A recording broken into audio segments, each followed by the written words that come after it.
Hi hi hello ನಮಸ್ಕಾರ ಎಲ್ಲರಿಗೂ nature spirit 9 Kannada tarot card ರೀಡಿಂಗಿಗೆ ವೆಲ್ಕಮ್. ಇವತ್ತು ನಾನು ತಗೋತಾ ಇರುವಂತಹ ರೀಡಿಂಗ್ ಯಾವುದು ಅನ್ನೋದಾದರೆ, ನಿಮ್ಮ ಪರ್ಸನ್ ಯಾವ ವಿಚಾರವನ್ನು ಶೇರ್ ಮಾಡಿಕೊಳ್ಳೇಬೇಕು ಅನ್ನುವಂತಹ ಆಲೋಚನೆಗಳಲ್ಲಿ ಇದ್ದಾರೆ ಅಥವಾ ಬಯಸ್ತಾ ಇದ್ದಾರೆ ಅನ್ನೋದ್ರ ಬಗ್ಗೆ ರೀಡಿಂಗ್ ಆಗಿರುತ್ತೆ. ಅಂದರೆ ಕೆಲವು ವಿಚಾರಗಳನ್ನು ನನ್ನ ಪ್ರೀತಿಯ ವ್ಯಕ್ತಿಯ ಬಳಿಯಲ್ಲಿ ಶೇರ್ ಮಾಡ್ಕೋಬೇಕು, ಆಗ ನನಗೆ ಸಮಾಧಾನ ಆಗತ್ತೆ ಅನ್ನುವಂತಹ ವ್ಯಕ್ತಿಗಳು ಕೂಡ ಇರ್ತಾರೆ.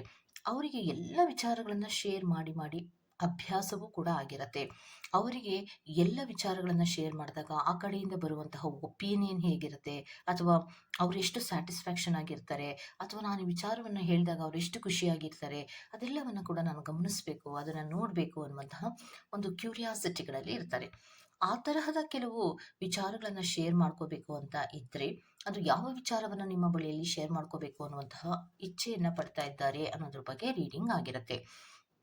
ಓಕೆ, ಸೊ ಇದೆಲ್ಲವೂ ಕೂಡ ಇನ್ ಜನರಲ್ ಆಗಿರುವಂತಹ ರೀಡಿಂಗ್ ಆಗಿರೋದ್ರಿಂದ ನಿಮಗೆ ರೆಸೋನೇಟ್ ಆದರೆ ಮಾತ್ರ ತಗೊಳ್ಳಿ.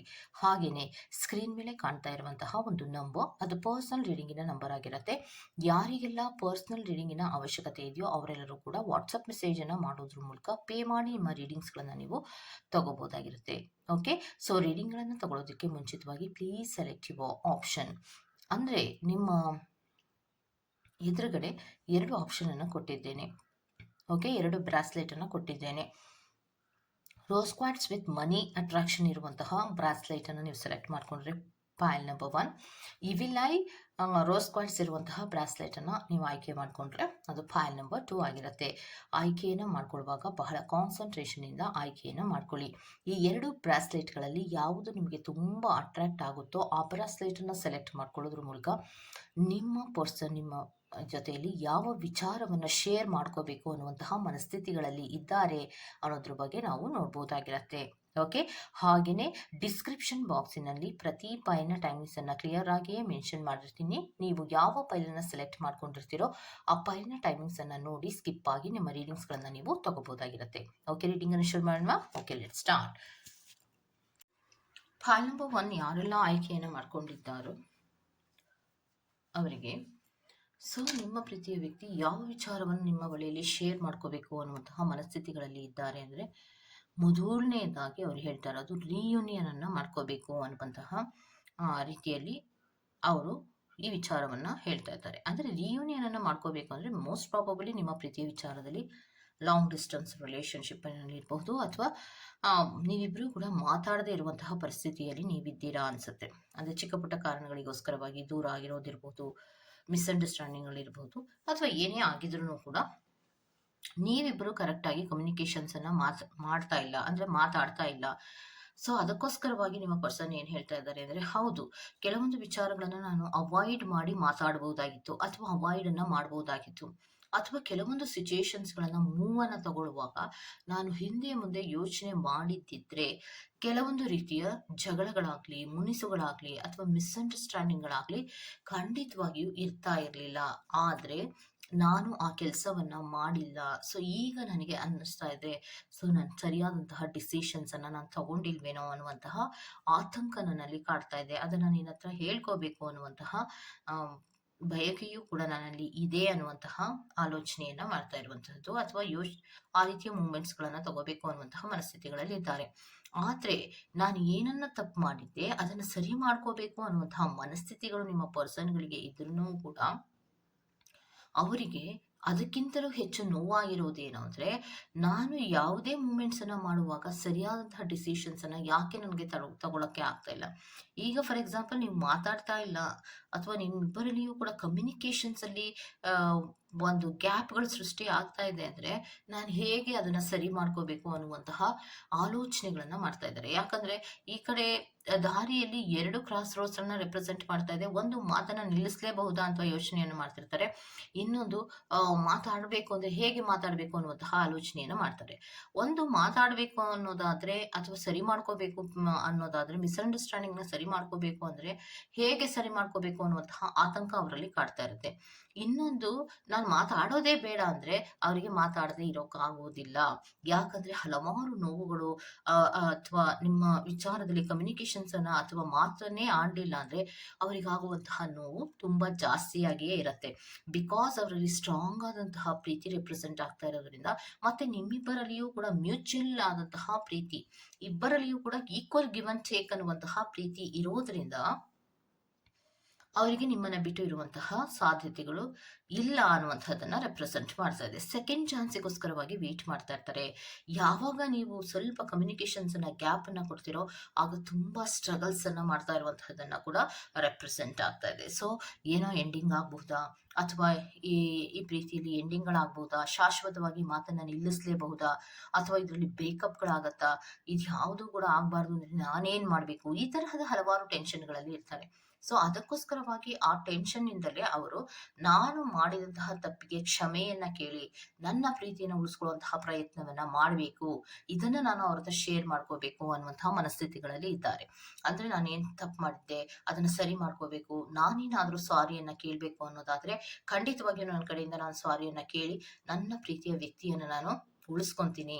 ಇದರಲ್ಲಿ ಬ್ರೇಕಪ್ ಅನ್ನ ಮಾಡ್ಕೊಳ್ಳೋದಕ್ಕೆ ಸಾಧ್ಯನೇ ಇಲ್ಲ. ಯಾಕಂದ್ರೆ ಬ್ರೇಕಪ್ ಆದ್ರೆ ನನಗೂ ಕೂಡ ಇರೋದಕ್ಕೆ ಸಾಧ್ಯ ಇಲ್ಲ, ನನ್ನಲ್ಲಿಯೂ ಕೂಡ ನೋವುಗಳಾಗತ್ತೆ, ಮತ್ತೆ ಬೇಜಾರುಗಳಾಗತ್ತೆ, ಮಾತಾಡಿಸ್ತಾ ಇಲ್ವಲ್ಲ ಅನ್ನುವಂತಹ ಕಸಿವಿಸಿಗಳಾಗತ್ತೆ. ಸೊ ಆ ಕಾರಣಗಳಿಗೋಸ್ಕರವಾಗಿ ನಾನು ಇದನ್ನ ಸರಿ ಮಾಡ್ಕೋತೀನಿ ಅನ್ನುವಂತಹ ಮನಸ್ಥಿತಿಗಳಲ್ಲಿ ಇದ್ದಾರೆ. ಇದೇ ವಿಚಾರವನ್ನೇ ಅವರು ನಿಮ್ಮ ಹತ್ರ ಶೇರ್ ಮಾಡ್ಕೋಬೇಕು ಅನ್ನುವಂತಹ ರೀತಿಯಲ್ಲಿ ಆಲೋಚನೆಯನ್ನ ಮಾಡಿ ಮೂವ್ ಅನ್ನ ತಗೊಳ್ಳುವಂತಹ ಸಾಧ್ಯತೆಗಳಿದೆ ಅನ್ನುವಂತಹದ್ದನ್ನ ರೆಪ್ರೆಸೆಂಟ್ ಮಾಡ್ತಾ ಇದೆ. Go to the next point number 2. ಯಾರೆಲ್ಲ ಇವಿಲ್ ಐ ಇರುವಂತಹ ಬ್ರಾಸ್ಲೆಟ್ ಅನ್ನ ನೀವು ಸೆಲೆಕ್ಟ್ ಮಾಡ್ಕೊಂಡಿರ್ತೀರೋ, ಸೊ ಅವರಿಗೆ ನಿಮ್ಮ ಪ್ರೀತಿಯ ವ್ಯಕ್ತಿ ಯಾವ ವಿಚಾರವನ್ನ ನಿಮ್ ಹತ್ರ ಶೇರ್ ಮಾಡ್ಕೋಬೇಕು ಅನ್ನುವಂತಹ ಮನಸ್ಥಿತಿಗಳಲ್ಲಿದ್ದಾರೆ ಅನ್ನೋದನ್ನ ನೋಡ್ತಾ ಹೋಗೋಣ. ಓಕೆ, ಪಾಲಂಬಚು ಯಾರೆಲ್ಲ ಆಯ್ಕೆಯನ್ನ ಮಾಡ್ಕೊಂಡಿದ್ದೀರೋ, ಸೊ ಅವರಿಗೆ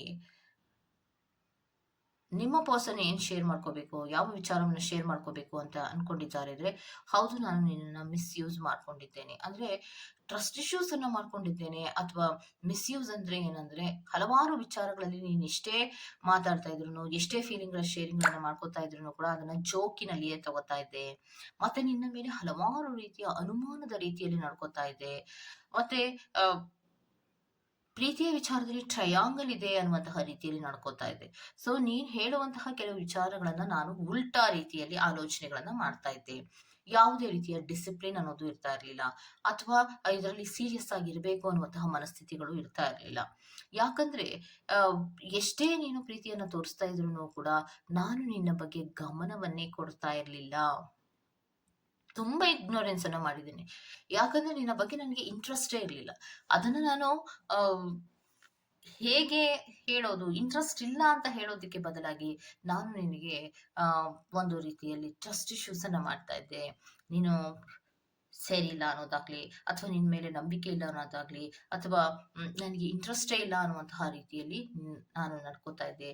ಅದಕ್ಕೆ ನಾನು ನಿನ್ನ ಹತ್ರ ಸಾರಿಯನ್ನ ಕೇಳ್ತೀನಿ ಅನ್ನುವಂತಹ ರೀತಿಯಲ್ಲಿ ಅವರು ಈ ವಿಚಾರವನ್ನ ಶೇರ್ ಮಾಡ್ಕೋಬೇಕು ಅಂತ ಇದ್ದಾರೆ. ಮತ್ತೆ ಇನ್ನೊಂದೇನಂದ್ರೆ, ನಿಮ್ಮಿಬ್ಬರ ನಡುವೆ ಹೊಂದಾಣಿಕೆಯ ಕೊರತೆ ಅನ್ನುವಂಥದ್ದು ಜಾಸ್ತಿ ಇರುತ್ತೆ. ನೀವ್ ಹೇಳೋದೇ ಒಂದು, ಆ ವ್ಯಕ್ತಿ ಅರ್ಥ ಮಾಡ್ಕೊಳ್ಳೋದೇ ಒಂದು, ಮತ್ತೆ ಎಲ್ಲವೂ ಕೂಡ ಉಲ್ಟಾ ಅನ್ನುವಂತಹ ರೀತಿಯಲ್ಲಿ ಇರುತ್ತೆ. ಫಾರ್ ಎಕ್ಸಾಂಪಲ್, ಇವತ್ತಿನ ದಿನದಲ್ಲಿ ನಾನು ಟೈಮ್ ಅನ್ನ ಕ್ವಾಲಿಟಿ ಟೈಮ್ ಅನ್ನ ಸ್ಪೆಂಡ್ ಮಾಡಬೇಕು ನನ್ನ ಪ್ರೀತಿಯ ವ್ಯಕ್ತಿಯ ಜೊತೆಯಲ್ಲಿ ಅನ್ನುವಂತಹ ರೀತಿಯ ಆಲೋಚನೆಗಳನ್ನ ಮಾಡಿಕೊಂಡು ನೀವು ಮೂಮೆಂಟ್ಸ್ ಅನ್ನ ತಗೊಂಡ್ರೆ, ನಿಮ್ಮ ಪರ್ಸನ್ ಆ ಕ್ವಾಲಿಟಿ ಆದಂತಹ ಟೈಮ್ ಅನ್ನ ಉಲ್ಟಾ ರೀತಿಯಲ್ಲಿ, ಅಂದ್ರೆ ಆ ಕ್ವಾಲಿಟಿ ಟೈಮ್ ನಲ್ಲಿ ಜಗಳಗಳಾಡೋದು, ಮಿಸ್ಅಂಡರ್ಸ್ಟ್ಯಾಂಡಿಂಗ್ ಗಳು ಮಾಡ್ಕೊಳ್ಳೋದು, ಅಥವಾ ನಂಬಿಕೆ ಇಲ್ಲ ಅನ್ನುವಂತಹ ರೀತಿಯಲ್ಲಿ ನಡ್ಕೊಳ್ಳೋದು, ಈ ರೀತಿಯಲ್ಲಿ ನಡೀತಾ ಇರುತ್ತೆ. ಅಂತಹ ಸಂದರ್ಭದಲ್ಲಿ ನಿಮ್ಗನ್ಸೋವಂಥದ್ದು ಏನು, ಇದರಲ್ಲಿ ಪ್ರೀತಿ ಇಲ್ವಾ, ಯಾಕೆ ಯಾವಾಗ್ಲೂ ಹಿಂಗ್ ಸಿಟ್ಟು ಮಾಡ್ಕೋತಾರೆ, ಯಾಕೆ ಯಾವಾಗ್ಲೂ ಪ್ರೀತಿಯಲ್ಲಿ ಸಮಾಧಾನ ಅನ್ನೋದೇ ಇರೋದಿಲ್ವಲ್ಲ, ಈಕ್ವಲ್ ಗಿವ್ ಅಂಡ್ ಟೇಕ್ ಅನ್ನುವಂತಹ ಫೀಲಿಂಗ್ ಶೇರಿಂಗ್ ಗಳೇ ಇರೋದಿಲ್ವಲ್ಲ, ಎಲ್ಲರೂ ಚೆನ್ನಾಗಿರ್ತಾರೆ ಆದ್ರೆ ನಾವ್ಯಾಕೆ ಚೆನ್ನಾಗಿಲ್ವೇ ಇಲ್ವಲ್ಲ, ಈ ಪ್ರೀತಿಯಲ್ಲಿ ಬರೀ ಜಗಳ, ಮುನ್ಸು, ಮನಸ್ತಾಪ ಇದೇ ಆಗ್ತಾ ಇದೆಯಲ್ಲ, ದಿನ ದಿನ ದಿನ ಇದೇ ಆಗ್ತಾ ಇದೆಯಲ್ಲ ಅನ್ನುವಂತಹ ರೀತಿಯಲ್ಲಿ ಆಲೋಚನೆಗಳನ್ನು ಮಾಡ್ತಿರ್ತೀರ. ಅದು ಈಗ ಅವರಿಗೆ ಅರಿವಾಗ್ತಾ ಇದೆ. ನಾನು ಎಷ್ಟು ಬಾರಿ ಅವ್ರ ಪ್ರೀತಿಯನ್ನ ತೋರಿಸಿದ್ರು ಕೂಡ ಅವ್ರನ್ನ ರಿಜೆಕ್ಷನ್ ಅಲ್ಲೇ ಇಟ್ಟಿದ್ದೆ, ಮತ್ತೆ ನನಗೆ ಇಂಟ್ರೆಸ್ಟ್ ಇಲ್ಲ ಅನ್ನುವಂತಹ ರೀತಿಯಲ್ಲೇ ನಡ್ಕೋತಾ ಇದ್ದೆ. ಈಗ ಅವರು ನನ್ನಿಂದ ಸ್ವಲ್ಪ ದೂರ ದೂರ ದೂರ ಹೋಗ್ತಾ ಇದ್ದಾರೆ ಅನ್ನುವಂತಹ ಅರಿವು ನನಗಾದಾಗ ನನಗೆ ಈಗ ಅನಿಸ್ತಾ ಇದೆ, ನನಗೆ ಆ ಪ್ರೀತಿ ಬೇಕು. ಈಗ ನಾನು ಅಟ್ರಾಕ್ಟ್ ಆಗ್ತಾ ಇದ್ದೀನಿ ಆ ಪ್ರೀತಿಗೆ. ಆ ಪ್ರೀತಿಯನ್ನು ಕಳ್ಕೊಂಡಿರೋದಕ್ಕೆ ಸಾಧ್ಯ ಇಲ್ಲ. ತುಂಬ ಕಾನ್ಫಿಡೆಂಟ್ ಆದಂತಹ, ಒಂದು ಟ್ರಸ್ಟ್‌ಫುಲ್ ಆದಂತಹ ಪ್ರೀತಿ ಇತ್ತು ನನಗೆ. ಅದನ್ನ ನಾನು ಗಮನಿಸ್ದೆ.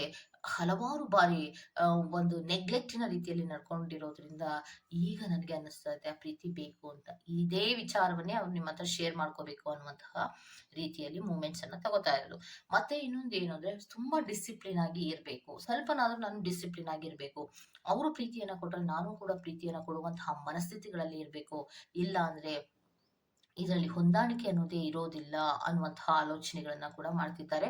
ಅದೇ ವಿಚಾರವನ್ನ ಶೇರ್ ಮಾಡಬೇಕು ಅನ್ನುವಂತಹ ಮನಸ್ಥಿತಿಗಳಲ್ಲಿ ಇದ್ದಾರೆ. ಮತ್ತೆ ಆ ರೀತಿಯ ಮೂಮೆಂಟ್ಸ್‌ಗಳನ್ನ ತಗೋಬೇಕು ಅಂತ ಅನ್ಕೊಂಡು ಮುಂದಕ್ಕೆ ಹೋಗ್ತಾ ಇದ್ರೂ ಕೂಡ, ಅವರು ಮಾಡಿದಂತಹ ಕೆಲವು ತಪ್ಪುಗಳಿಗೆ, ರಿಜೆಕ್ಷನ್‌ಗಳಿಗೆ, ಮಿಸ್‌ಯೂಸ್‌ಗಳಿಗೆ, ಟ್ರಸ್ಟ್ ಇಶ್ಯೂಸ್‌ಗಳಿಗೆ ಈಗಲೂ ಕೂಡ ನಾನು ಹೋಗಿ ಮಾತಾಡ್ಸಿದ್ರೆ ಅವರು ನನ್ನನ್ನ ರಿಜೆಕ್ಟ್ ಮಾಡಬಹುದಾ ಅನ್ನುವಂತಹ ಆಲೋಚನೆಗಳು ಕೂಡ ಇದೆ. ಇಲ್ದೆ ಅಂತೂ ಇಲ್ಲ. ಯಾಕಂದ್ರೆ ಸುಮಾರು ಬಾರಿ ಪ್ರೀತಿಯ ವಿಚಾರದಲ್ಲಿ ತುಂಬಾ ನೋವುಗಳನ್ನ ಕೊಟ್ಟಿರ್ತಾರೆ.